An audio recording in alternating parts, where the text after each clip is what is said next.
We talked about that with Connor, which was awesome, by the way. I saw that. You weren't jealous or anything, right? I was very jealous. Yeah, I called up Pete and I go, do I even show up anymore? I mean, it was like two heavyweight experts going toe-to-toe, and Pete says debatable. He's like, just wait. We'll see if Connor can show up. Oh, yeah, baby. What's up? It's Chris Sims. It's Chris Sims Unbuttoned. And, yeah, eat your heart out, Ahmed Fareed. I'm cheating on you once again. He's younger, better looking, knows football more. This is my kind of guy. Connor Rodgers is here today. Filling for Ahmed Fareed. You got way more style than him. That's what we'll definitely give you. I'm trying. Black pants. Real simple. Neutrals only, Sims. Yeah, exactly. You know the deal. And Ahmed, he likes color pants. He's got flair. Yeah, he's got flair. I'm going to find him in Kentucky, though. Oh, yeah. He's going to blend in real nicely at the Derby. Oh, that's you're for right. Sure. Colors are in style He's this weekend. Kentucky Derby every day, right. It feels like. So he goes over there. He doesn't have to pack anything different. In my suitcase over there, I was like, I don't know what I'm going to wear. I got Jordans and black and gray. Yeah. Right. Yeah, exactly. New York City and Kentucky doesn't work very well. No, man. it does not. And Connor Rodgers is talking about NBC Sports this weekend. NBC, Peacock. We have the Kentucky Derby on Saturday. That's right. It's the first Saturday in May. That means it's Kentucky Derby time. Sims family will be tuned in. And Connor Rodgers, he's becoming a big star here. Stop. So he goes to the Derby now. And him and Matthew Berry, who already was a star, they're going to do their fantasy show there, have a little fun over the next few days. You going to actually be there the Derby day too? This is a quick one. I am flying tonight. Thursday we do the show, and I fly out. back middle of the night. Wham, bam, thank That's you, man. It. Yeah, that's right. It's one night in, one night out. Okay. I kind of like traveling like that. It's weird. I hear you. You know what I mean? Have no you lingering. ever done the Derby? Never have. I Never know. have. Should have tried to ride it out. Well, you work at NBC now, and I haven't done it either. So maybe we should try to do that next together. year. I think we can make that happen. We can heckle I'm Ahmed on a Saturday. 100%. Make fun of Barry. Heckle Ahmed. Right. Jay will join us. Jay's definitely in the trio of make fun of everyone. Make fun of them. Right. Yeah. Yes. I think we're making that happen. We'll sell it as a post-draft special at the Derby next year. I'm ashamed that I don't go, or I have never been, because my dad grew up right by there. Oh, okay. And my family, they're all in that area, but I've never been to the race. So it's on the bucket list. Definitely for me too. Yeah, absolutely. I know nothing about it, but I like horse racing. Yeah, right. So right. Yes, it'd be awesome, man. No doubt. And we're animal lovers regardless. 100%. My daughter rides horses, so we'll be all in on it on Saturday afternoon watching that. Hopefully you guys will be too. All right, but today we're gonna have a little fun. My man here, the draft expert, Connor Rodgers. All right, we're going to go through some of the rookies that were drafted, more draft digesting here, some rookie predictions. I also want to, just before we get into that a little bit, because I didn't discuss this with you the last time, and I'm a little disappointed I didn't. Your last name's Rodgers. Your favorite team's the Jets. There's a new guy in town. I didn't even ask you, how excited are you? I haven't even asked you off the air here. And he's been maybe my favorite, because think about how bad the Jets were for how long. Yeah. You got to latch on to other things. Yeah. I mean, watching Aaron Rodgers play. Well, we had that in common back in our Bleacher Report days. 100%. 100%. When I was singing the song. Exactly. Aaron Rodgers. Oh, Aaron Rodgers. You're the best. greatest I ever seen. It is the best. I mean, what's better than this? Yeah. Right? And just his energy right now. Right. At the Knicks game with Sauce Gardner. Yeah. I mean, there's just. He seems way happier. He's embracing and he's all in. He is. I mean, I'm not going to get my hope up for 2 years, but I'd gladly take 2 years, Aaron Rodgers. And just the fact of knowing what that defense was able to do last year. Right. You got to be excited, especially I do pre- and post-game for the Jets. So, you're in the media. You're not rooting. When they win, it's a lot more fun to discuss a win than a loss. You're allowed to root. Yeah. Don't be too media guy. Yeah, I'm the media. I try to be partial, whatever. I'm a Giants fan. Exactly. You have your biases. Yeah, it's exactly. natural. That's human element. Anybody that says that they have no feelings towards any of it, they're insane. No, exactly. So, it's awesome. I mean, this was and you know what? I like this, Chris, that they didn't do the 1 foot in, 1 foot out. I understand why people like Derek Carr and quarterbacks of that stature. This is the move in the AFC where you're dealing with Patrick Mahomes, Joe Burrow. Exactly. I've been telling people, Justin Herbert and Trevor Lawrence are only getting better. Exactly. We look at them at what they were last year. Who knows what they're going to be this year? It's only going up. You got to have a dude like this. Yeah. So I'd rather actually go up and swing for a home run than be like, we'll take the safe. This will work for 3 or 4 years. So we don't get fired. And we'll be relevant. 100%. Yeah. We'll maybe win 9 games, maybe get a wild card, and then we'll get bounced. I'm with you. I think they push the chips in the middle of the table. Yep. That's the way they look at themselves. I had this kind of conversation / argument with, Florio Little on Monday that, I think this is the Jets. They look at themselves and go, hey, we're real. And this guy can get us over the top. Yeah, Derek Carr would have been good, but I agree with what you just said there at the end. You need something drastic here. This is like just the more I think about it, and I've been saying this, the AFC is as good as it's ever been. I've never seen it like this, and I'm sure that'll show itself here once again today when we do these rookie predictions. We were even talking, Florio and I today, about like top quarterback matchups for next year, and when you start to look at all of them, you just go, man, it's one AFC matchup after another. That's what it is. Other than a little Jalen Hurts sprinkled in. Dak Prescott here and there. Crazy that's the NFC lineup. I know. I mean, it almost makes you go, how high is Jared Goff in the NFC? Well, to tell you, he was not even on my list, but like Pete put him on there. And you're like, are we really putting Jared Goff on the list? But but yes, I mean, you're right. The NFC, it's slim pickings there. So it really is. So we are going to do rookie predictions today, which is awesome. People always ask, what do you do after the draft? And I always answer, well, you got a couple weeks you've been talking about these players, no idea what scheme they're going to be in, where they're going to go. Yeah. So now you get a couple weeks and actually get to talk about what they're going to look like, what they're going to do. Fit, everything there. Couldn't be a better person to discuss it with than you, Sims, because we talk so much leading up to the draft, and now we get to kind of celebrate the after party of it. Right. Before we do that, it is time for our 2023 rookie predictions, brought to you by Xfinity. The biggest sports moments deserve a connection you can count on. Streaming live sports is better with Xfinity 10G network. The future starts now. That's right. The future does start now. We're going to try to predict the future. Connor Rodgers, about who's going to be successful this year, and kind of use a little template from last year's draft, the guys that popped to us last year, and see if we can't, pair these guys together with somebody relevant from last year. So when I was writing these last night, I really tried to avoid your guys. Okay. Because I was like, I know who Sims is going to pick for each one, which makes this exercise a little bit easier. We got to start with quarterbacks. Yep. And I think the best way to frame the first one is who will be this year's Kenny Pickett, which is round one. You can go round two if you want, guy who at least you see some promise from. Right. You're not going, okay, he's necessarily going to be rookie of the year or superstar. Yeah. But at least he's going to get to play, and he's going to get to show some promise. Yeah. The top three quarterbacks off the board, I think, all kind of, I'm intrigued by all of them. I think they all went to spots that make sense for them, too. I think that's where I just go, man, couldn't be better for Anthony Richardson. I think C.J. Stroud fits that Shanahan-style offense in Houston perfectly. And, I'm not exactly sure what Bryce Young and the Carolina – I'm excited to see what that's going to look like, because that's going to be a little different from, I think, what Frank Reich has traditionally done there. But they got a lot of smart offensive people there, and they'll formulate the right way around that. I think the guy that – I am looking at C.J. Stroud. I know that's going to be my obvious one there. But I love that system fit. I do. And one, I think, like Kenny Pickett – he's just the most pro-ready from that standpoint. Listen, Bryce Young, I know he's ready in a lot of ways too. Like I said, I'm not exactly sure how that offense is going to look, but when you just talk about drop-back pass and more than that, primarily play action, come up, post routes, in cuts, deep crosses, all that to me is just in C.J. Stroud's wheelhouse. I think that's where he's made to do that type of stuff. Get protected, make a high-level aggressive throw down the football field. So, yeah, I'm being Captain Obvious with my first one. I'm excited for C.J. Stroud. For those Texans fans, Bobby Slowick, first-year offensive coordinator, comes from San Francisco. Yep.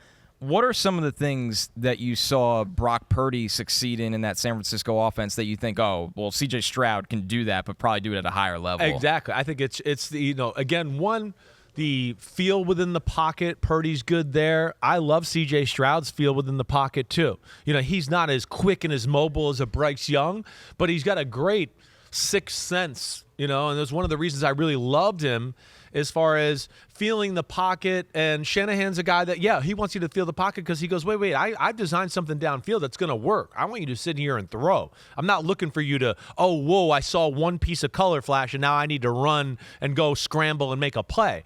So I think that's what I really think that's going to work well. Like one of the things I talked about with C.J. Stroud that I loved, was here we got to play. Okay, he gets a little pressure. And a lot of times you could watch other quarterbacks, they get a little pressure, and then they just look for, let me get the ball out of my hand and get the completion. One read and then check down. Yeah, let me just get down to like 2nd and 5, and we'll move on to another play. C.J. Stroud was more of a, hey, make a guy miss. Oh, wait, I thought that first read that was an aggressive throw was going to be open before I had to make the guy miss. Let me check it one more time here before I go to the check down to the underneath throw. Oh, wait, it's still there. Boom. So I love that aggressive mentality that way, and I think that's where I think that could really fit with, this Bobby Slowick, Shanahan offense. For me, it's the obvious. And Bryce Young, as much as I wanted to say Anthony Richardson, I don't know if he's going to get the chance out of the gate with Gardner Minshew there. He's going to play eventually. They got to play him. I think they. But I don't know how it's going to look either. Right, so that's why I think our two guys that we're going to talk about are a little safer in this conversation. Exactly. The offense is a little bit more static. Right. I mean, you brought up the amount of coaching that Bryce Young has around him, whether it's Frank Reich, their offense coordinator Thomas Brown, Josh McCown is there, which is, McCown was such a good ear for so many young quarterbacks when he was playing. Right. Now he actually just is, I don't have to worry about playing. It's I'm awesome. just coaching. Yep. That's awesome. I do like some of their talent a little more. Yeah. The offensive line, sure. Which Houston has great tackles. I'm not denying that. But the infrastructure of the offensive line in Carolina, they did bring in Adam Thielen, who I think having that level of pro fits with Bryce's anticipation throwing. Right. He's like, I'm going to be open at this point of the route. Yeah. Just throw the ball. He's got to stay healthy. Hopefully, he's got a lot left in him. The drafting of Jonathan Mingo. What did you think of Jonathan Mingo? I liked Mingo. Yeah. I mean, bigger body target. Bigger body. To me, when I saw that, I went, well, damn, they got another Laviska Shenault. That's kind of what I thought. Who could probably stay a little healthier. Who could stay healthier, right? But again, a guy that, physical receiver. You can throw him RPOs and wide receiver screens, and he can make a guy miss, break a tackle, do all that type of stuff. Yep. So that's where, I see the value in that. I do. You couple that. There's no doubt he's got a better receiving core, I think, than C.J. Stroud from that standpoint. Yeah. Even though I'm not blown away by it. But Shenault, Thielen, Terrace Marshall. Chark is there. Which is, I think, it was one of the great one-year signings there because he has the potential to be a superstar. So, there's a little more variety and danger there in that Carolina receiving core right now. All right, so we move to the other tier of quarterbacks. Oh, the Brock Purdy tier. This one could be that there's just no one that does this. Right. It's really tough, but this is who will be this year's Brock Purdy, a later-round quarterback that makes any kind of impact as a rookie. Sims, the biggest thing I struggled with when picking from this group of guys was somebody's got to get hurt. Wait, do you know who's going to get hurt this year? Right? Right. Okay. Because I really wanted to say I think Jake Haener could be fine. Sure. But Derek Carr's there. Right. And Jameis Winston's there. Exactly. So he's 2 steps away. I know. Who did you go with for this one? Because this is definitely you got to have step 1 happen before you get to this step. Exactly right. It's really hard to there's a lot of things that go into this. Yeah. Like I've joked around about this all week. Oh yeah, Brock Purdy's, they're growing on trees, right? And so is the 49ers football team and Kyle Shanahan's. They're also growing on trees. Like, that's part of the Brock Purdy success. I know this is a new thing, and everybody's looking for this guy at the end of the draft and all that. And I want to go, okay, you might hit on that every now and then, but the rest of the formula is that there's a Shanahan, one of the greatest play callers we've seen in football over the last 15 years, and a team that's stacked. Does that help that out? Yeah, it kind of helps it out. I'm with you in that Jake Haener is that type of guy. Right? Yeah. Playing the offense, overlooked, doesn't have a wow physical skill, but can just play the position, right? Yep. That's what Jake Haener is, except he's even smaller than Brock Purdy, and he's probably slower than Brock Purdy. That's what bothered me about Haener, but I'm with you. I like Haener. All right. I see your other guy in there. He's the guy, Clayton Tune, who you have in for Arizona. Like, yes. He might have to play. He might. I mean, Colt McCoy there. No way Kyler's ready out of the gate. I don't think so. We don't even know. Why would you rush Kyler in a year? No.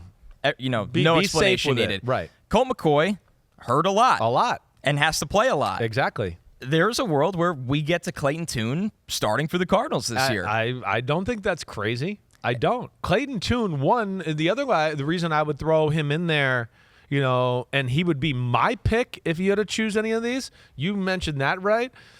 In a lot of ways, too, he's like Brock Purdy. He's played a ton of football. Yep. Ton of drop back passes. And I actually think his physical ability, the potential, is greater than Brock Purdy. He's a better athlete than Brock Purdy. He's really a bigger guy. Yeah. He ran, 4.59 at the combine? He's one of those guys that could do the backflip just standing up. And you're like, Yeah, didn't expect that. What? I didn't expect that from white guy drop back quarterback, right? And then, his motion is silky smooth. My only issue with him in the draft process was I just wish he would cut it loose a little bit more. Sure. Like throw it with everything you got here instead of being smooth and in rhythm sometimes. But yeah, he's the one that I would look at. I think he's my number one pick to go along with you. Now, Dorian Thompson-Robinson, that's another one that I certainly would throw in this conversation. He can win that backup job from Josh Dobbs. I mean, I'm going to be disappointed if he doesn't. Yeah, I will be disappointed. I agree. Because it's like there's a reason Josh Dobbs was on the street until week, 14 last year, to come in and then play over Malik Willis. Right, in just like a week of practice. So those are the two that jump out to me the most. And then I'm not going to not say Hendon Hooker. Hey, Hendon Hooker, I'm going to throw that possibility out there because he's the most talented guy of this group. And, yeah, he might not be ready to start the year, but if Jared Goff got hurt week 7 or 8, okay, here comes Hendon Hooker, who's another guy who's played a lot and has big-time physical talent. But I'm with you in the Clayton Tune one for all the reasons you said. Right. It just feels like at some point he might have to play this year. And he, like you said, he's played so much football that it's like, you know what? He might not have the most help around him right away. They did get some help in Paris Johnson on the offensive line, but we'll see what happens with Hopkins. Yeah. He's comfortable in a spread-type offense, which I still think is what they're going to try to run out there. I mean, I don't know exactly what that offense is going to look like in totality, but he'll be comfortable in however they're formulating around Kyler Murray. I think it's going to fit him in a lot of ways too. So this next group, these guys play as rookies, almost all of them, and that's the running backs. You could be drafted, you could be undrafted and find your way into reps, and we'll get there in a second, but let's start with the high-end guys. Who will be this year's Kenneth Walker is the question, a day 1 or 2 running back that becomes that big piece for an offense? Well, I mean, to me, this is one of the best picks of the draft. One of the things I've been saying, Connor, and you agree or disagree there. I just think I don't know if one pick changes a team and has more of a effect on that team right away than Bijan Robinson in Atlanta. No doubt. It's no doubt. I mean, there's no way they have a quarterback that's unproven. Yeah. They were already an awesome running football team, and now they become awesomer. Yep. I mean, so. That's where it takes it to the next level. It takes it to, we're going to do this. We know we're going to do this, but you still can't stop it. That's what they're getting to. So it's hard for me not to go there. Of course, I love Jahmyr Gibbs too. Those top 2 picks to me are phenomenal. I mean, I think those are 2 teams that are made to run, and they can, of course, take advantage of every yard that's there to be had with their skill set. So here's the thing with Bijan. Yeah. Head coach is Arthur Smith. Yeah. Everything I'd heard, no surprise. This was who he was dying to get in the draft. They spent a lot of money on defense. They traded for Okudah. Exactly. They've done a lot on defense. Jesse Bates. We feel like we Lorenzo can do this. Carter, Bud Dupree. Exactly. David Onyemata. Right. Arthur Smith, offense coordinator for the Titans 2019-2020. Yeah. Derrick Henry went from 215 carries to 303 in Arthur's first year, 378 in that second year. Right. In the era of committee backfields, Bijan Robinson's going to be a workhorse out of the gate. 100%. He could lead the league in rushing this year. I don't think that's crazy either. Very well. Just from opportunity. That's not crazy. And they drafted your boy Matthew Bergeron. Exactly. So now Lindstrom and Bergeron are their guards. What? They got good tackles. They got everything. I mean, they're stacked. I'm with you. It's a system fit, right? Yeah. You're saying with Arthur Smith, that's what he wants to do. 2, for Arthur Smith personally, I think this is his best pick to save his own ass as 100%. Well. 100%. This is what he does. Now you don't have to worry about Desmond Ridder throwing for 300 yards. And or Taylor Heineke at some point. It doesn't have to be on them to do anything special. They're going to play the same way they've played, except they're just going to be better at it in all areas. And there's a reason they've been a sneaky 7-10 football team. Now watch out. This is going to be a team that could be 10-7 with what they did because of that right there. So I'm with you. All right, so wait, hold on. I'm seeing here, too, in the sheets, right? So we both agree on Bijan Robinson. Yep. I think we both agree that Jahmyr Gibbs is going to be great for Detroit. Could be their Kamara. Their version of Kamara. Definitely. They got David Montgomery and use Gibbs as your Kamara. Right. And again, I'm not mad at them taking him at 12, right? I know it's a little high, but to risk, let's trade down to 22 and then we might not get him. Okay, that's the risk. Then we got our guy. And, like we've talked about too, he's elite.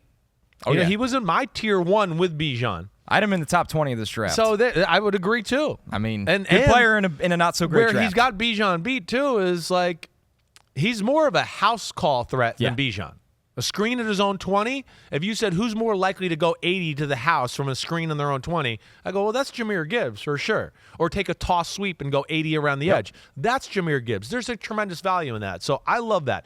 But I want to comment on your second part there. Don't sleep on Zach Charbonnet. I know you like him. Yep. I like him too. You like him more than me.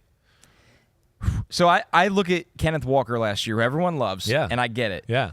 He came into the season with significant injury, and they got him ready eventually, and he finished the season banged up. Yes. You don't take Zach Charbonnet in the top 60 unless you at least have in the back of your mind a little bit that Kenneth Walker might not be a 17-game horse. Well, agreed. No, so what I didn't want to understand here was if you thought he was going to supplant, and that's a little rich. Pass game, yes. Right. I think so. I mean, but nobody's supplanting Kenneth Walker. No, not as a runner. No way. But I think your point there, too, I understand what you're saying then. Okay, that's where I wanted to get to. Because, I think this pick is more about saving Kenneth Walker. Yep. Kenneth Walker's special. Yep. He's one of those rare guys where you can go, wait, he can run over 2 or 3 people on one play, and then the next play, like we just talked about with Gibbs, go 80 yards down the sideline, and you go, whoa, there goes 4.39, just like Jahmyr Gibbs, right?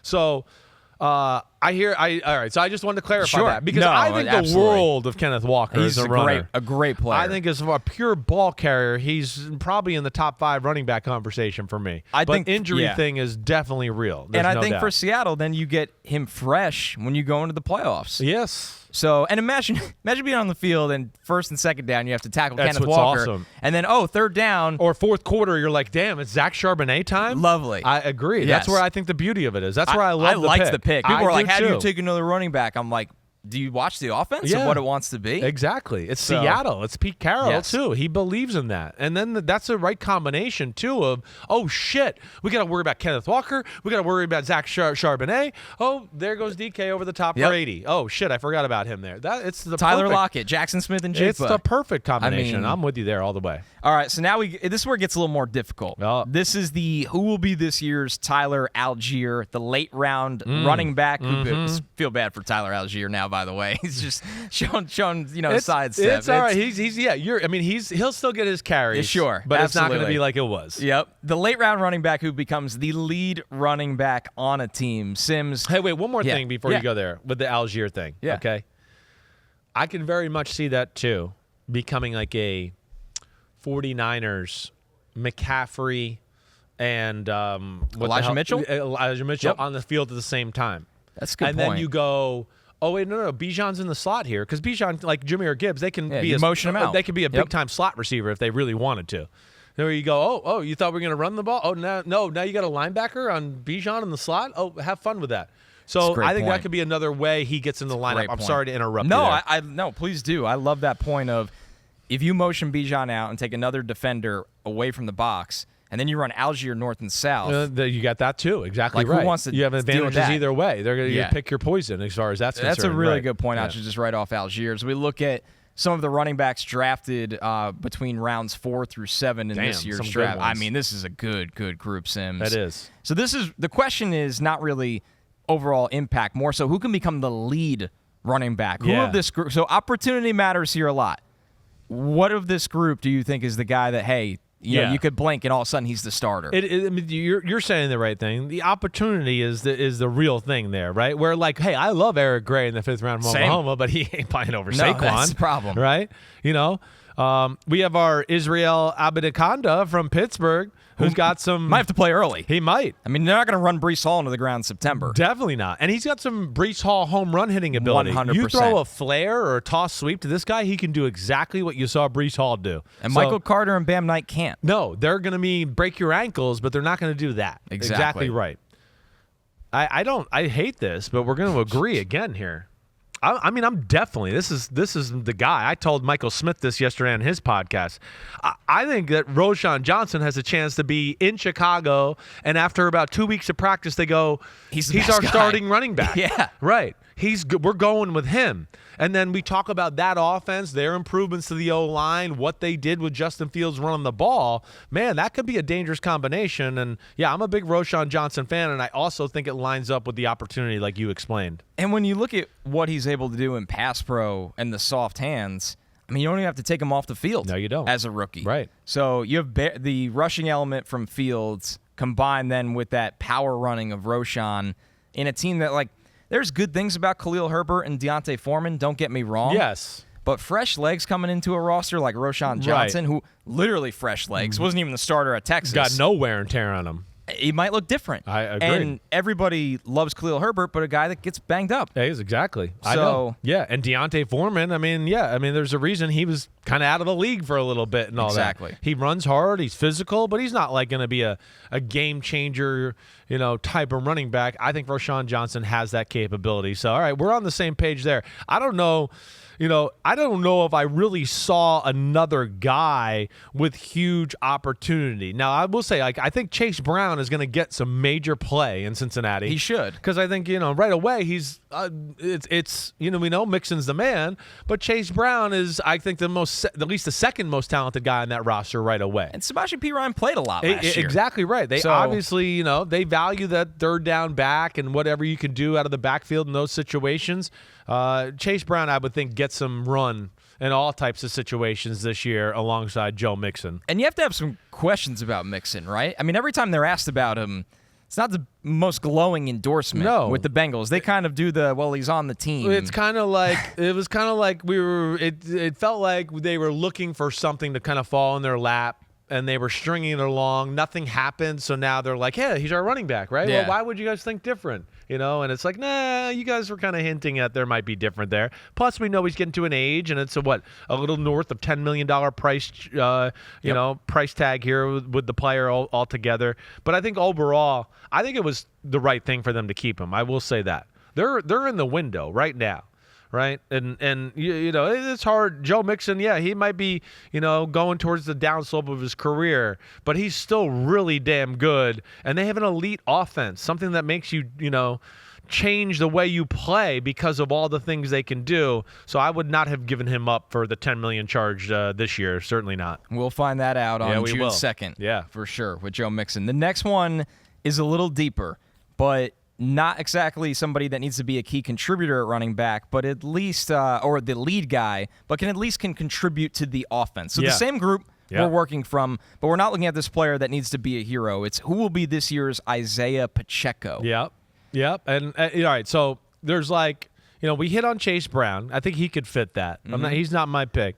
Now, the one other guy, there's two guys I'm in the running here. One's the same guy you have, and it's for the same reason. Izzy Abanikanda. Abanikanda. It's even easier than it looks. It is. You're right. Abanikanda. He is certainly in the running there for me as well. Right. I mean, he's, like you said, I don't know if he starts to start the year, but he's going to have a role, and his home run hitting ability to take the house from anywhere, I just think is too valuable that he's not going to be on the field at some point. Why didn't he go earlier? 20 years old, 216 pounds, 4'2", 640, 20 touchdowns and 1,400 rushing yards.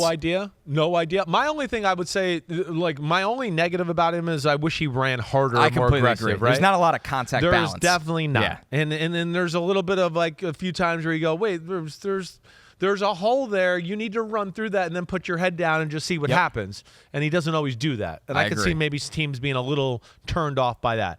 I'm going to throw some love to my guy too, undrafted, Sean Tucker. Ooh, that's right. I'm going to throw Sean Tucker. He only got undrafted because of injury issues and all of that.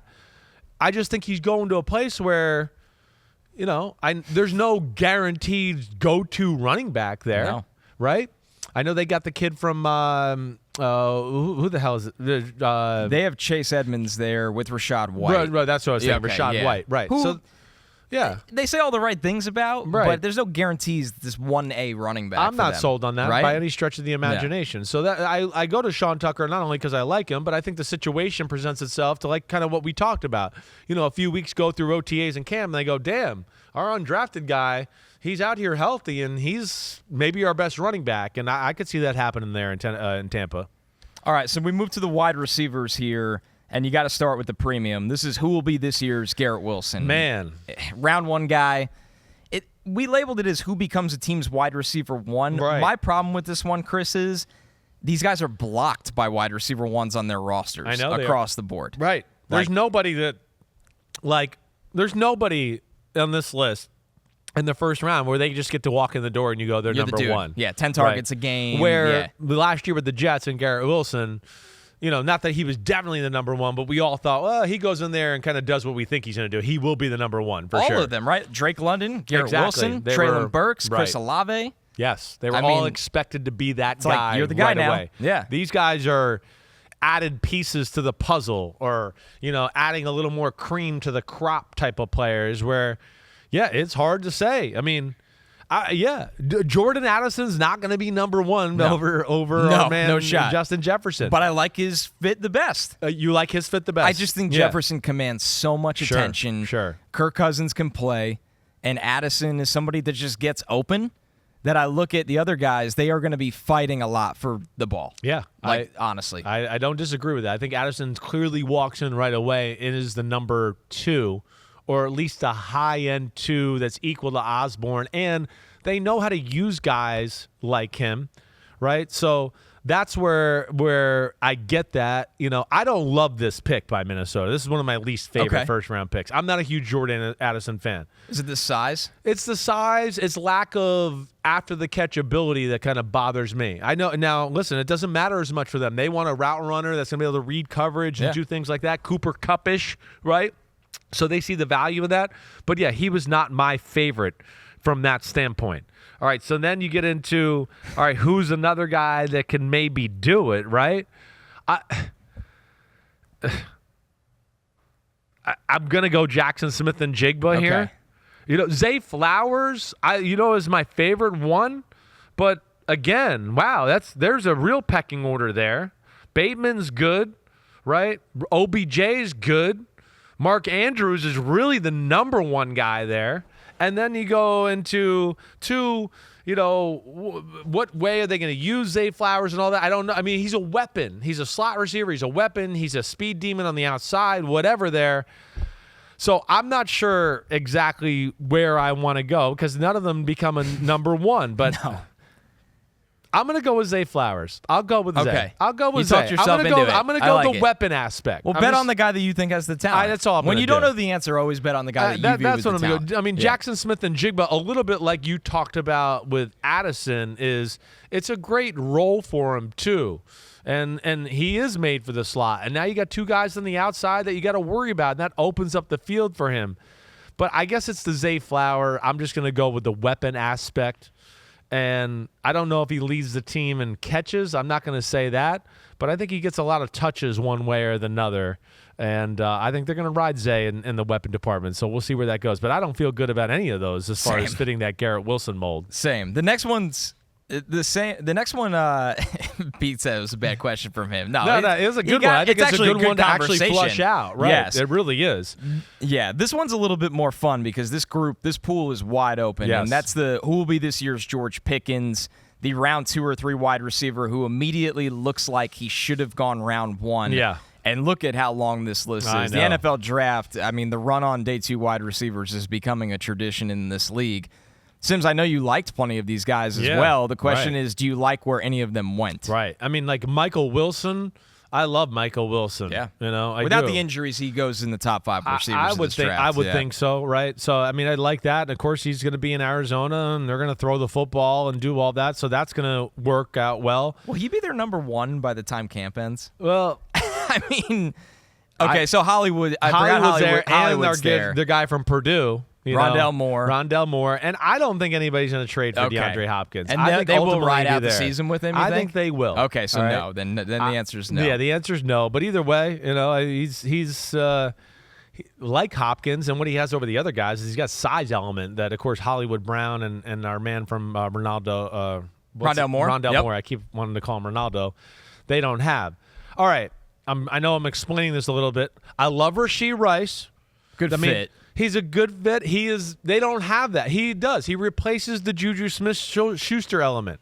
Oh, you're covered, back shoulder. Oh, you're underneath. You can catch the ball here, break a tackle, get some extra yards that way. This guy is great at breaking tackles after the catch. But the guy I'm going with is Marvin Mims. Nice. Marvin Mims, to me, was like, he didn't make my top 5. He was an honorable mention. He could, to me, be the guy, like, I want to give him, like, I know we're going to George. I want to go, he could be Terry McLaurin to me. That's how I kind of see Marvin Mims. And then he gets to Denver with Sean Payton, right? To where I could see that being a Brandon Cooks type of element that he had when he was with Sean Payton in New Orleans, Brandon Cooks. You know, Mims, though, 4.3 speed, you know, got, I think, on a product of a, you know, not a great quarterback and a not a good team this year, where I want to go, wait. If he was on the team with Kyler Murray and company and them, where would he have been drafted? So he's the one that I look at to kind of surprise people. Everyone go, damn, why was he on the board in the second round? I had him as wide receiver 8. I really liked him. 20 touchdowns in 3 years. Yep. You know, true underclassman in an older class. And what did you think of them picking him that early when they have Judy, Patrick, and Cortland Sutton? Who are they going to trade one? Are they not? We've heard all the roundabout. That to me was like a little bit of a Sean Payton statement. Well, I think the wide so. receiver room. I forgot about KJ Hamler. No, I know. I think he gave a statement right when he got the job when he said all of them are up for trade. Right? I think he was basically telling, like, I don't think you're all overpaid and overpaid, and you think you're better than you are. I think that was the first warning shot. Now, they gave the 5th-year option to Judy, so he probably looked at that and went, wait, Judy does a lot of things. He's a great route runner. He's a good size. Okay, good. He fits. Cortland Sutton has not been the same ever since the knee injury a few years ago. Tim Patrick also coming off injury as well. So I think, and then KJ Hamler has been injured since college. All the time. All the time. It's unfortunate, but it's reality. It's a reality. It's to where that's the point where you almost got to go, we give up. And if he does end up playing for us, great, but we can't really expect to have him. So I think that's their theory there in Marvin Mims. And, you know, they didn't have that guy. Without KJ Hamler, they don't have the guy that can be like, whoa, there goes the play action post. Russell Wilson just threw it 60 yards over the top. Run by people. Or even get a speed sweep and run a reverse up the sidelines for whatever. Those guys, other guys are good players in a lot of ways, but they're not like 3 rockets up your ass going to make huge explosive plays all the time. I think they've been a little disappointed with Judy, too, as an organization. Definitely. Where they took him. Definitely. I mean, not a bad player, but not a difference maker. That was my complaint about him in the draft, if you remember. That's right, yes. I got a lot of crap because I didn't make Judy a top 5 receiver for that was an awesome class for one. It was. Or I think I made him 5 or whatever else, but that was what I was worried about. He's a good route runner, and he had good size, but I didn't necessarily see the explosive pull-away yak ability that I would like for a top-end first-round receiver, in my opinion. And, yeah, he had some of that at Alabama, but the field was wide open because there was 3 other first-round receivers on the field. And that's what I questioned. With the first-round O-line and the first-round running backs from 1 to 4. And yeah, seriously. So for this one, I went with Cedric Tillman. Okay. I like that. I think this is going to start to mold more back into a pass-happy offense if they think Deshaun Watson's shaking off the rust. Right. Obviously, DPJ is there blocking Tillman's role. Yeah. But the Tillman pick to me was, we're eventually going to put Tillman in that role. Yeah, I could see that. Amari Cooper's our number 1. Elijah Moore has to show that he can be a legitimate slot option. It's kind of been a roller coaster for him with the Jets. Definitely. Not all his fault at all. I look at Tillman as a guy that goes into camp and they go, oh, we have another jump ball, big red zone threat. Exactly He's got some build-up speed. Right. And Watson's a guy. And he's I think, actually a better route runner than Donovan Peoples-Jones was coming out. Yeah. Definitively. Yeah, right. And Watson's a guy that likes when the play breaks down, you throw to the guys that know how to shield DBs when the play breaks down. Right. That was what I think the Chiefs thought with Rashee Rice. That's what I think the Browns thought with Cedric Tillman. They look at their offense and go, we might be backyard football 25 to 30% of the time. We are going to need a target that knows how to come back to the football and make a play. Sure. I don't disagree with your thought there. I like your pick altogether there. You know, one, I mean, he was a guy I think doesn't have, what was it, the foot injury that he had? Ankle surgery, right? I believe. He had ankle surgery. Yeah. Right. I think he probably gets drafted a little higher if he doesn't have some of those injury things. And, yeah, I think his game really is more conducive to the NFL than college football and spread it out all that because of what you're talking about. The quarterbacks can throw the ball into tighter windows. The quarterbacks are way better in the NFL. So covered is not covered as compared. So he's going to see balls where he's going to go, wait, my quarterback never threw to this. And Deshaun Watson's going to go, no, that guy was on you, but your back shoulder was open, so I just threw it there. And he's going to be like, oh, yeah, I love that. Just keep doing that. Yep. Or a tight window over the middle. I think he could be a big-time, big slot receiver, right? That's where I also looked at him. That was kind of one of my values of him is like he can be almost a, I had an example that I wrote down in my notes, but yeah, that kind of bigger physical slot, maybe a Juju-esque. Yep. Again, the like power that kind slot of guy. option. Power slot, yep. right. I could certainly see him carving out that. And then also it's the last year of Donovan Peoples-Jones' contract. It's a tell right exactly there. right. Like, so he's the replacement we don't for that. need to pay, receivers get overpaid on free agency. They can't pay him again. Right. No. Right. No. So, all right, we'll move over to the tight ends. Who will be this year's Chig Okonkwo? Chig Okonkwo having a nice year in Tennessee. He did. A tight end that Yeah. A tight end that emerges as a contributor, and this is a tough list to sort through. Holy shit. In a good way, not in an insulting way. Like there are a lot of guys that should see the football as rookie tight ends, which is a rarity in the NFL. This is the best list ever since I've been doing this job. I mean, really, I'd have no problem with saying like everybody on the left side of that graphic. And Seriously. then the two at the top of the right of the graphic. Because, Cameron Latu from Alabama, damn, we know Shanahan likes tight ends and all that, too.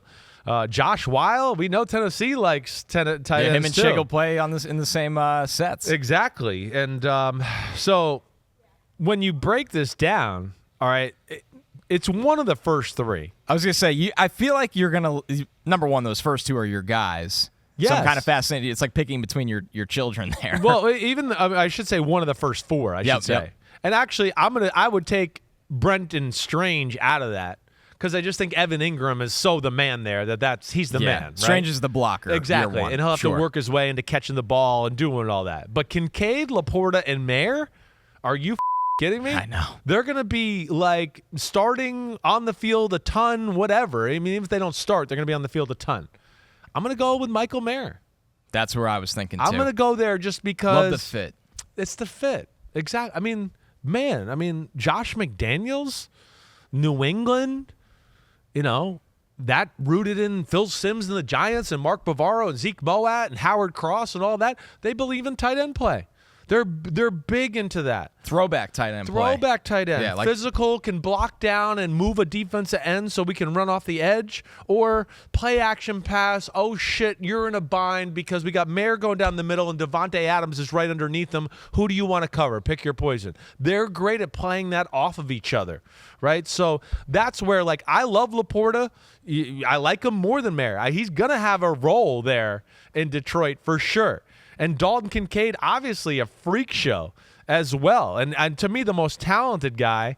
But I think it's the system fit. And then they have the best top running back in football to go along with it. I just look at that as like a match made in heaven. Do you think Kincaid plays in the slot for Buffalo almost exclusively? Well, that's where I'm like I know I have no problem with Kincaid's blocking.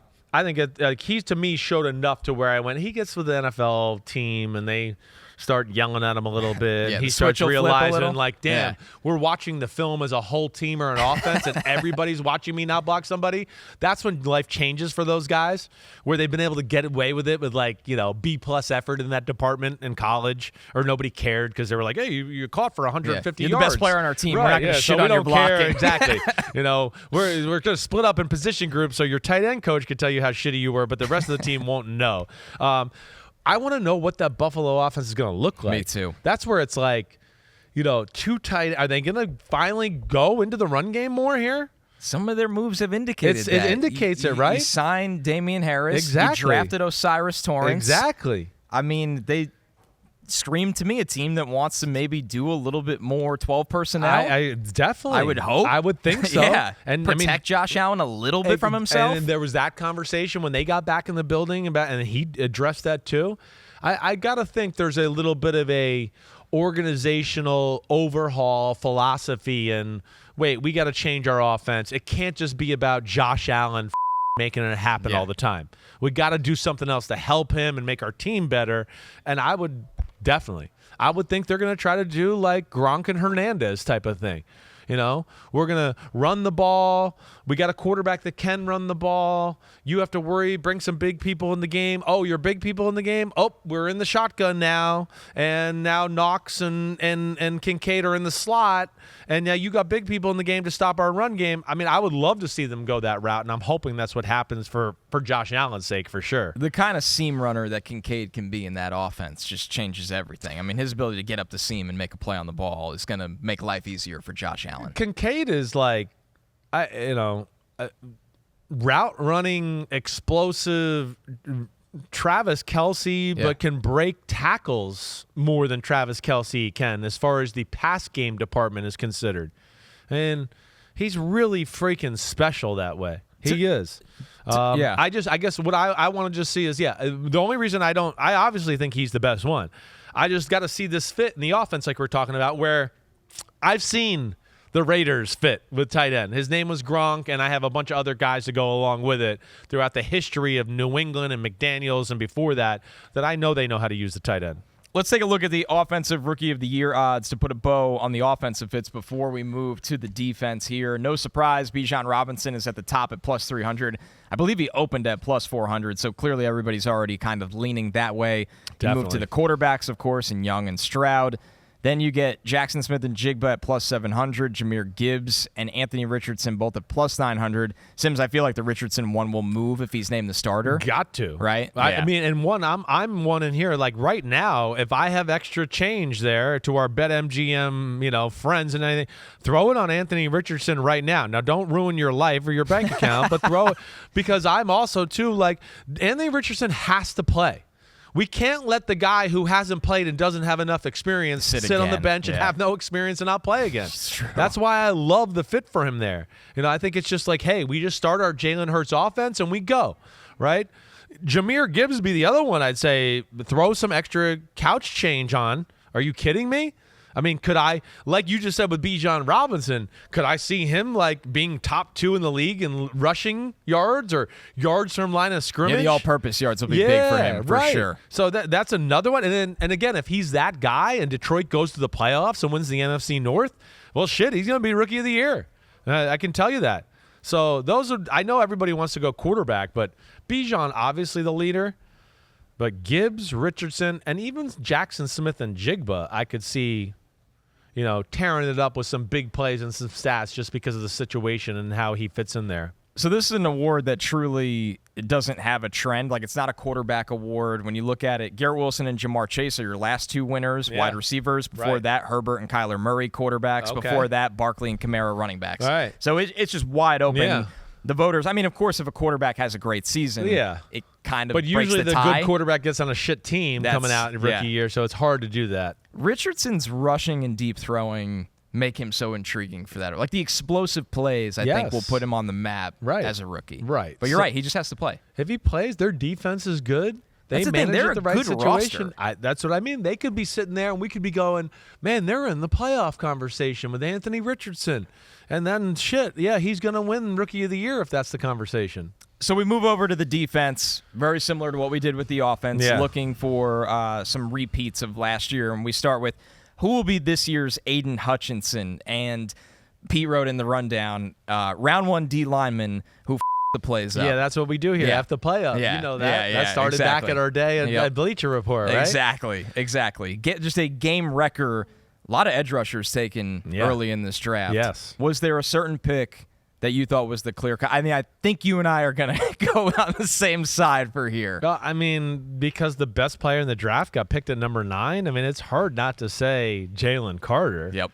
I mean, it's definitely the guy I look at. Now, after that, if I could give some off-the-radar type of guys here, all right? We know Jalen Carter. Of course, everybody knows I love Tyree Wilson and think he's the man, but he's got a foot injury. And they do have, Chandler Jones and Max Crosby there. So he doesn't necessarily just get thrown in there and say, hey, go take over.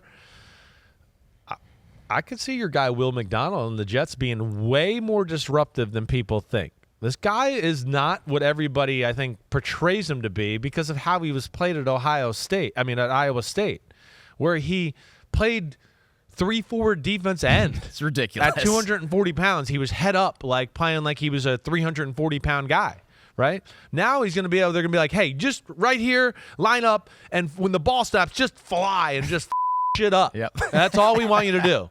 We don't even care if you're like in the exact right spot, as long as you just shit up.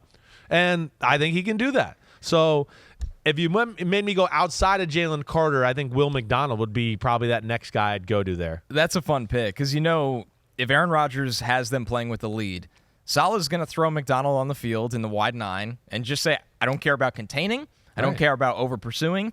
Just do what you do. Burst and bend off the pocket. Agreed. They to me, where I think they can maybe have a different element to their defense here too this year, where they might be able to play a little bit, even 4-3 or 4-2, but 4-2, let's just say specifically, right? And you could have 5 people on the line of scrimmage, and one be Will McDonald and, one be Jermaine Johnson on the other edge, and one's rush, one's drop back on one play. So they're going to be able to, I think, have a little versatility because of these guys as well. I also want to throw Calijah Kancey in that mix. Absolutely. Right?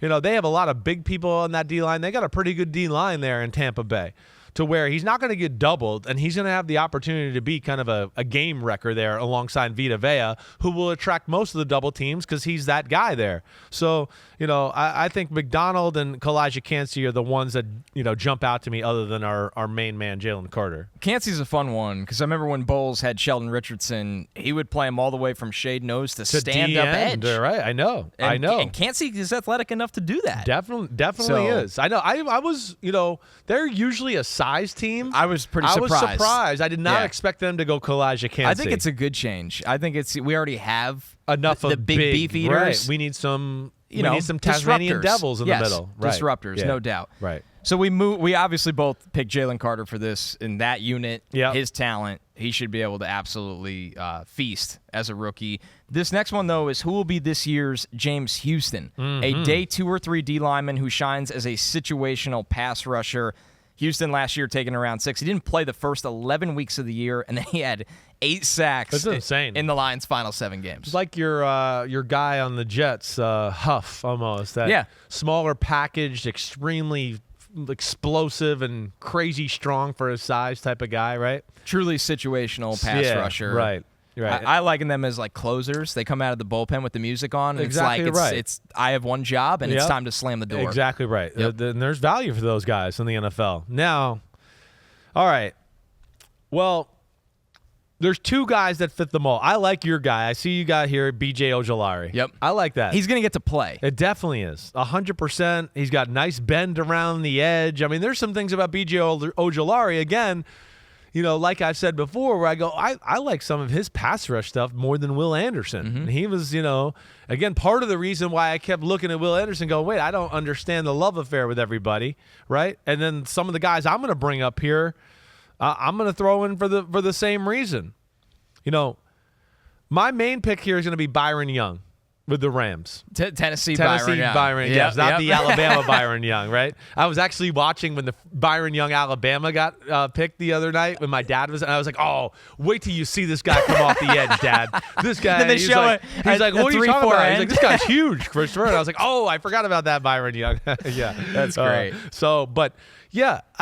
Again, without, no Leonard Floyd there, I think they're in a total revamp, like you just said with Ojulari. I think they're a rebuild. Let's get the young guys. He's going to have opportunities. He's got a first step and an explosiveness that rivals anybody in this draft.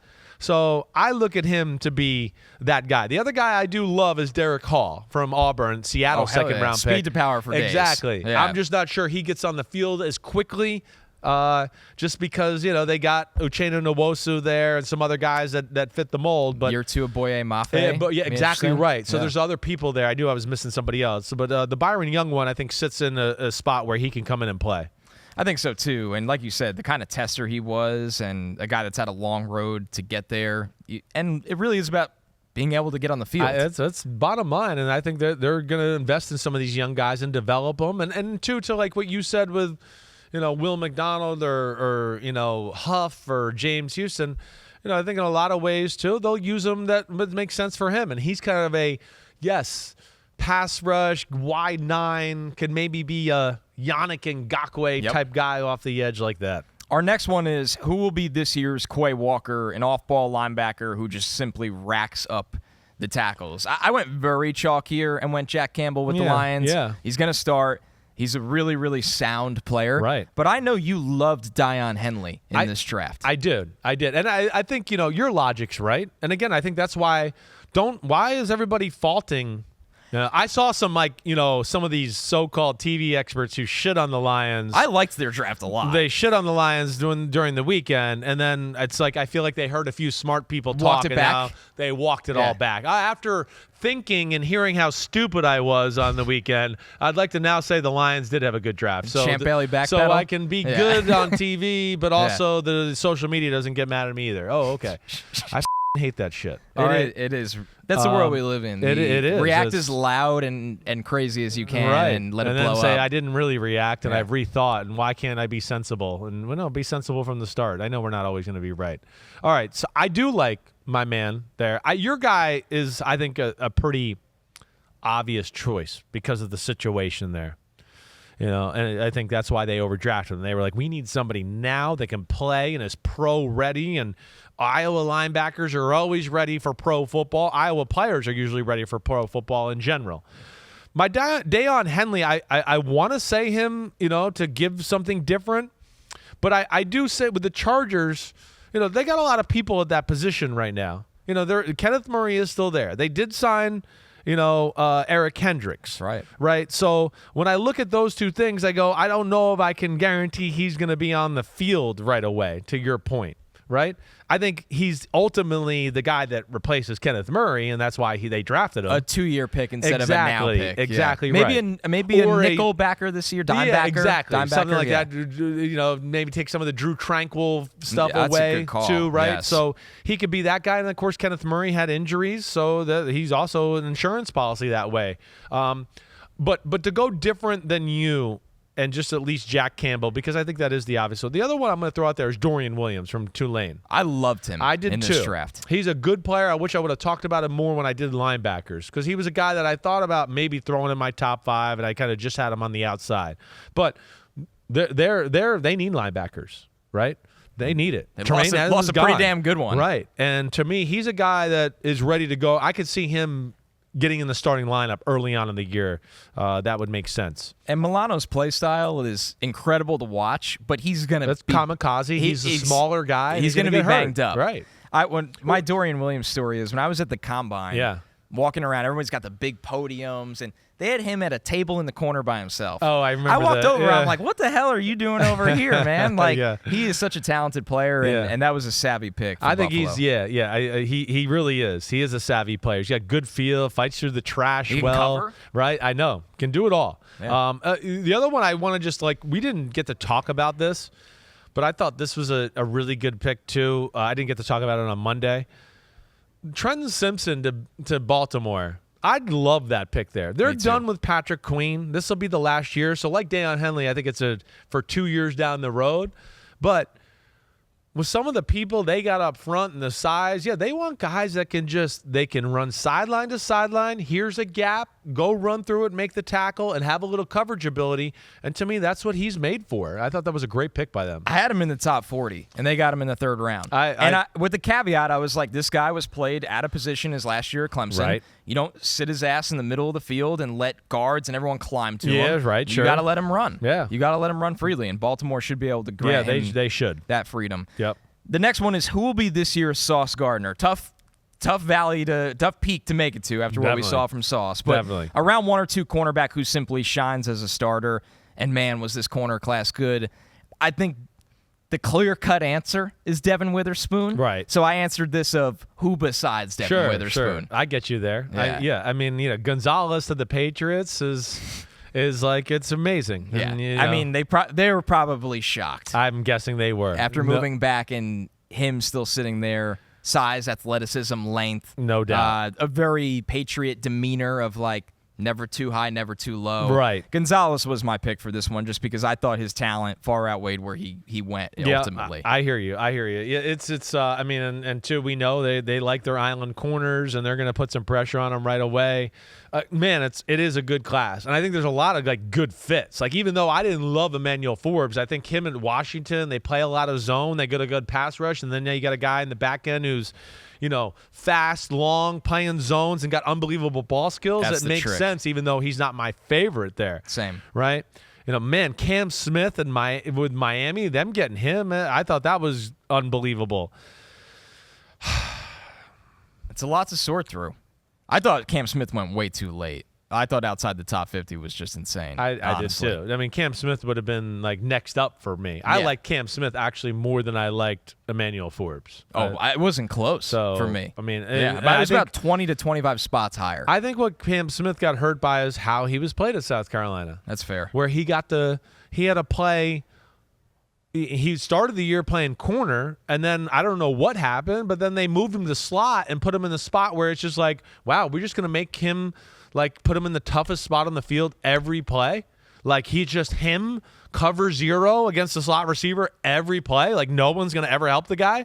And then it led to some, bad-looking plays for him where I want to go, what do you expect? It's him versus Jalen Hyatt, and there's nobody to help him anywhere on a 100-yard field. What do you guys think's going to happen? They asked him to be J.C. Horn. Exactly. Like, they saw what J.C. Horn did, and J.C. was loud, and I want to trail and all that. Sure. And I know Cam Smith has the same demeanor.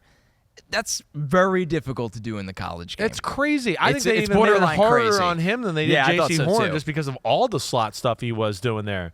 All right. Well, I'm going to go with Devon Witherspoon. Yeah, I mean, you have to. Somebody has to on he's this just desk.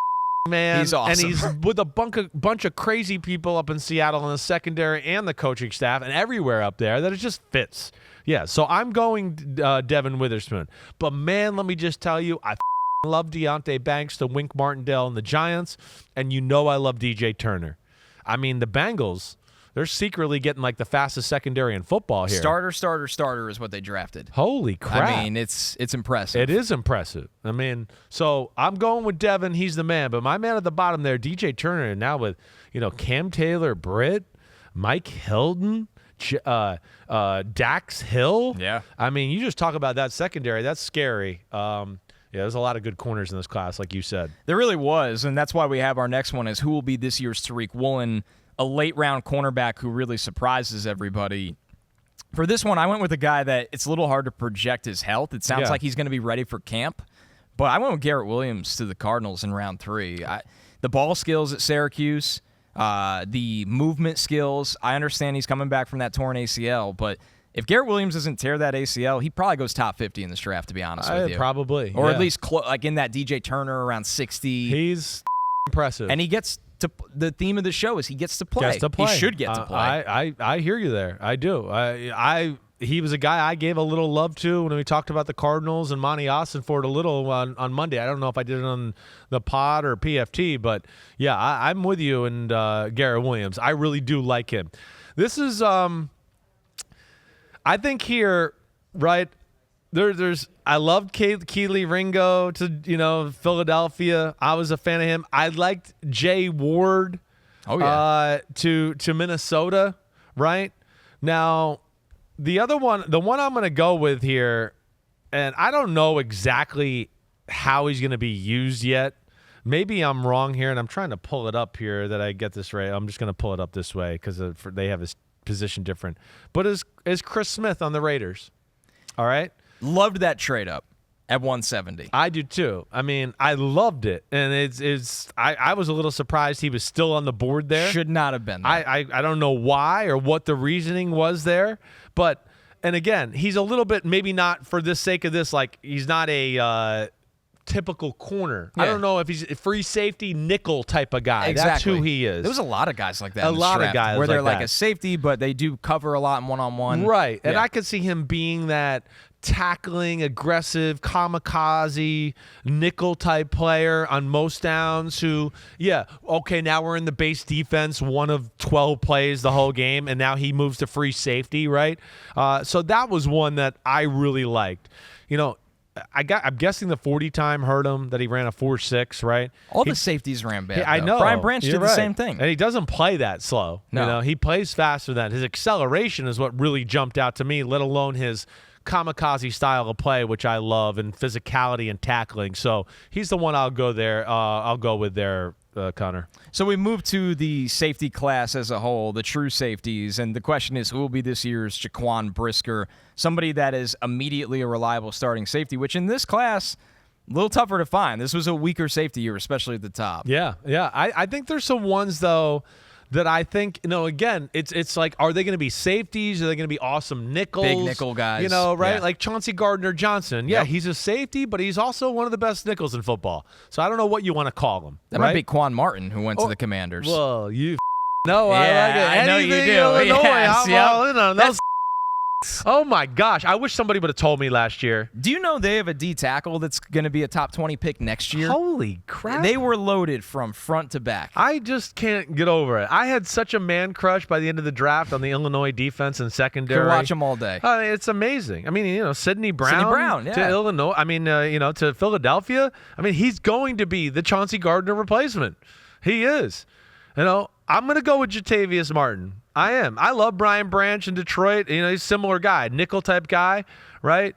But I love Jatavius Martin in one, his coverage skills, two, his just absolute disregard for his body or any contact at all, right? And I look at it in Washington, and to the point of the theme of all of this, it's a spot where I think he can definitely get on the field right away, and they're going to go, okay, he's starting. Let's move on with life. They looked at secondary and just said, we got to change this unit. Got to. They got much more athletic. I mean, we could say what we want about Forbes, but that's not a problem for him. He flies and he's long, and that's why I'm not mad at him. It's not my cup of tea, but that's where I don't get mad. I don't like Joey Porter Jr., but I like him on this. If there was one team to go to, it's that team and that so I get that. So that's where I don't hate on some of these things at times. So my pick here was Jordan Battle to the Bengals in round 3. Now, the problem with this is he's going to have to win that job from Nick Scott. Yeah, they're going to start Dax Hill, but Jordan Battle might be able to win a starting safety spot from Nick Scott. And when you're a safety for that long under Nick Saban, you're probably pretty smart. Like, definitely you are sound, smart. Reliable. You've played free, strong,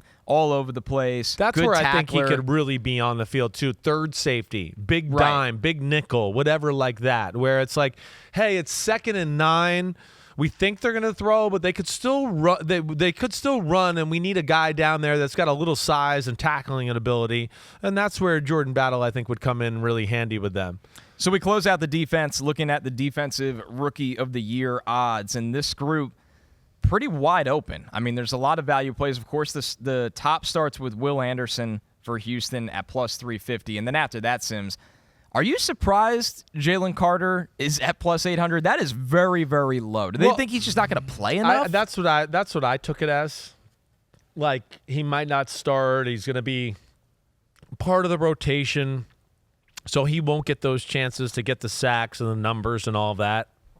So that's where I could see that, certainly. Nolan Smith, the other one, you look at it, it's the same thing, though. I just think it's a lot of guys there in so front he of might him not in the get same a role. ton of reps right away, right? So What about Campbell? I mean, he's going to probably have 1 million tackles this year, and he's all the way down to plus 1,800. So you almost miss him on this list. You do. I mean, it's like, why is he down there? He can definitely rack up the stats. I think a guy like Deion Banks in New York, with what he'll be asked to do, I do think we'll put the spotlight on him to where he'll have a chance maybe to where people will be like, hey, man, this Deontay Banks. I mean, they're asking him to play man-to-man every week, and he's doing good to where that could catch on fire, right? But I still think, like, when all's said and done, I would err here on Jalen Carter, Tyree Wilson, and Devon Witherspoon. Those would be the ones that would make me feel the most comfortable.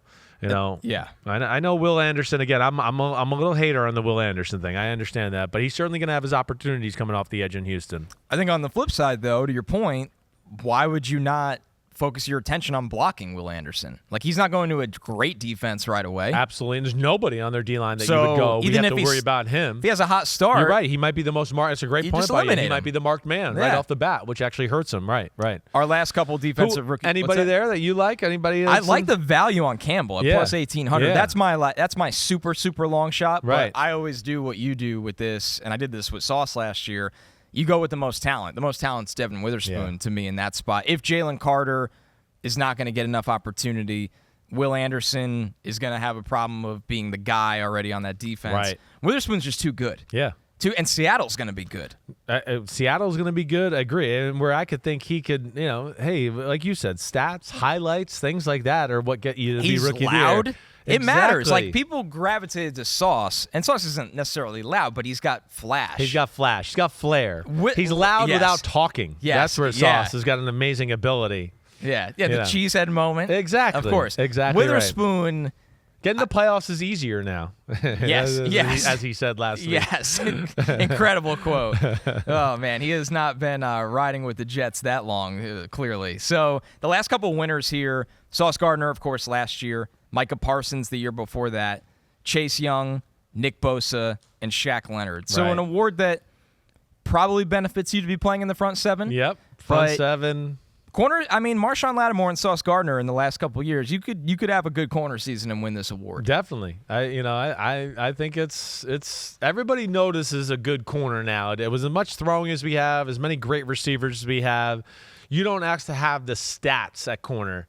Like I said, if it just starts to get the talk, like it did with Sauce last year. What did Sauce have? 2 interceptions last year? Yeah, not much. Yeah, not much, right? Mostly forced incompletions. Exactly. So that's all you need. Yeah. And then you just go through games, all of a sudden you start to go, wait, they played this team and this guy had no catch. Why was that? Oh, Sauce. And that starts to gain steam that way to where I certainly could see that happening. The analysis of the cornerback position has gotten a lot better over the last couple of years. It used to be if you had 8 interceptions, you were the greatest corner in the world. I'm going to blank on this name. Oh, damn. He was a UCLA corner. He was with me in Tennessee Titans. He signed a big contract with the Tampa Bay Buccaneers. Oh, this is going to drive me nuts, too. We're going to find it. Pete's heard me say this before. Alteron Werner. Oh, my God. Of course. Yes. I believe. Great callback. I believe he ended up getting franchise or big money because of interceptions and whatever else. And again, I'm not trying to. Alteron was a very good player, but because of the stats, all I'm just trying to say is people thought like, oh, he's a shutdown, one of the best corners in football. Where again, I'm on the Tennessee Titan team, and maybe it moved on, and he was still there when all this was happening. But it was going like, see, this is where the disconnect is. Like the stats, everybody's looking at that, going, "Hey, this guy's the best corner in football," and I'm going, "What? Like he was a good zone player." But, it's not Darrell Revis or anything like that. And that's to your point where things have been corrected better and people evaluate it for what it is more. Yeah, he had 5 picks and 22 passes defended in 2013 with Tennessee. Never had double-digit passes defended again ever. So it was that. It was 2013. Was there any other year where he had a bunch of interceptions? No. No, it was just that year. No, right. just so that then year. He rode that year into a big contract with the Bucs. Second-team All-Pro, Pro Bowl player that year, and that was that. Right. So that's a great callback. And, yeah, the analysis of the position has changed. Yeah. All right. The action never stops at BetMGM. Sign up now using bonus code SIMS. And your first wager is risk-free up to $1,000. So say you bet $100 on Jalen Carter to win Defensive Rookie of the Year. If you win, you'll make $800. But if you lose, BetMGM is awesome, and they will still give you $100 worth of free bets. Simply download the BetMGM app today or go to BetMGM.com and enter bonus code SIMS to make your first wager risk-free up to $1,000. All right, before we go, Ahmed actually did make an appearance on today's spot. That's what How did that happen? I'm actually very, very curious. Yeah. Oh, no. That's funny. He's on the milk carton. Oh, that is dynamite. Well, that's another thing you got over him. You're just drinking boxed water over here. You're bougie boxed water over here. See, these millennials over here. It's actually all they had in the cafeteria. Is that right? Yeah, I would have gladly taken tap. But I was like, okay, you got me. Here's a couple dollars for a. You don't need the energy drink like Ahmed. That's what I know. No, I'm running on some good coffee. A couple sips of coffee and we're ready to roll. Man, this was a good time. Hey, awesome. It is always a great awesome time talking ball with you, buddy. Absolutely, dude. Thanks for having me. Hey, come on. Anytime. I'll see you around. I know that. And you'll be visiting many more times here before we end the season and get on our little summer break before everything starts again. Yeah. Good. July, we take it off for sure. But, hey, you know where to find us. Subscribe, rate, review. Monday, hey, more questions. That's where we're going. More draft analysis, more big picture team evaluating now that we know what the teams actually look like, right? So that's great. And we'll make fun of Ahmed and his outfit. And let's see if he sweats through his suit with his sweaty pits at the Kentucky Derby. If he does, please take a picture, send it into the pod. We'd love that. Let's rag on Ahmed. But either way, enjoy the weekend. Enjoy the Kentucky Derby. And Connor, you have a good time out there hobnobbing with all the celebrities, all right? Yeah, I'm a 24-hour guy. Don't stalk Aaron Rodgers while you're there. No. Okay? I'm going to leave him let be. Him alone. I'm sure he's had enough of Madison Square Garden a couple nights. Yeah, let him get his I need him to be right. ready. I need a good season from Aaron Rodgers. I'm not even going to say hi if I see him. Okay, all right, everybody. Be good. Enjoy the rest of your week. We'll talk to you. Clap it up.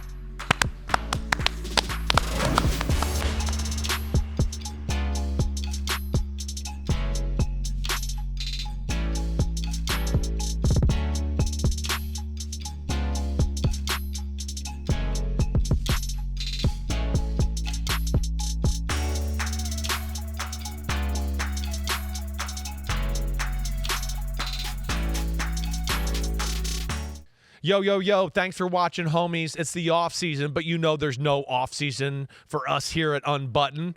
Me, Ahmed Fareed, we're going to hit all the stories. So hit subscribe for us, okay? We got a ton coming up. My draft prospect rankings, my Sims top 40 quarterback countdown, and videos of me and NFL QBs playing catch and talking about their development and mechanics. Again, thanks for watching. Remember to subscribe. Peace out, homies. See you soon.